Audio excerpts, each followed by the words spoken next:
Peggy 18. You don't know how lucky you are that the Authority hasn't found you yet. If the Authority catches you and you don't have anything they need, you'll be dead. Rage is a first-person shooter foremost, but it's definitely got an adventure kind of exploration aspect.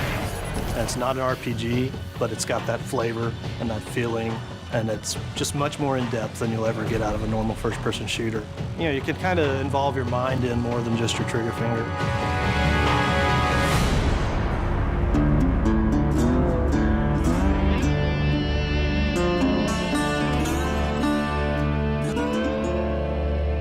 Bad guys in the world, you know, we have everything. There's some bandits around the corner. Do what you can. The bandits are considered to be more the violent settlers that aren't really economically inclined, but they have desires and needs. Each bandit clan has a unique fighting style. It's ever-changing. For instance, the Ghost Clan. Hey, over there! They're very acrobatic. They can attack you from above or below. The Wasted Clan, what they lack in combat skills, they definitely make up for in personality. The Shrouded Clan, they've designed these remote control bomb cars that they use against you.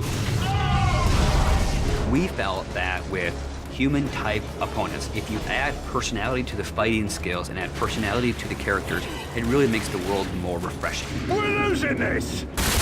But if you fight that enemy for 12 hours, I don't care how cool he was in hour 1, it's not going to be so cool in hour 12. So it's about mixing it up for the player. Not reinventing the rules, but give him something a little different around every corner, so that's what we strive to do. The Wasteland has a number of mutants.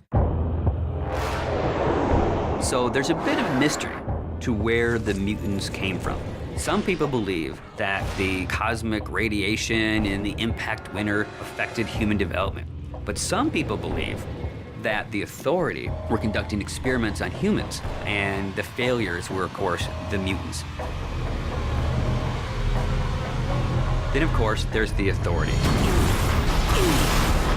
You don't really get to understand or know what they're about until later in the game, and they've kind of twisted this new reality to be what it is that the player will eventually find out as he gets to the end of the game.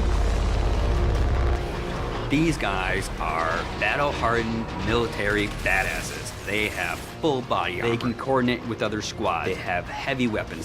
When you go from fighting mutants with sticks to bandits with pistols to facing off against the Authority, it's a different experience. These guys are tough, and they mean business.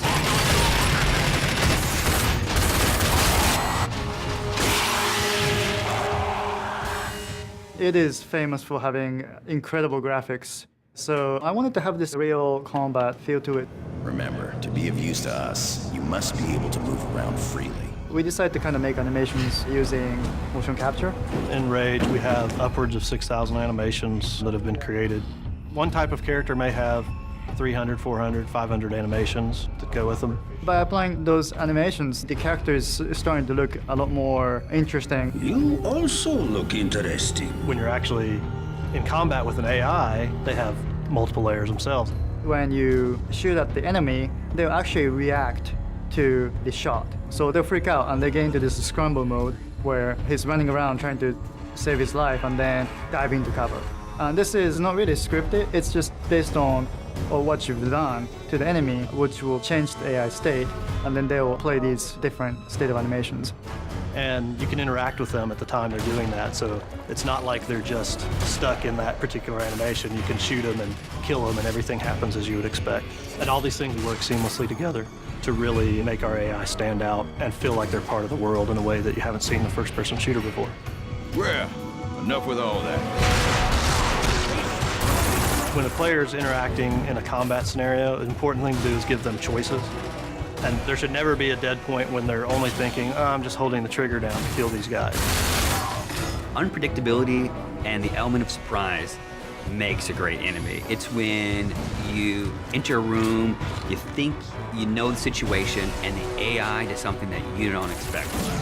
Because I don't want them thinking of it as AI. I want them to think, wow, that's the best combat experience I ever had. Show me what you can do, and get the hell out of here.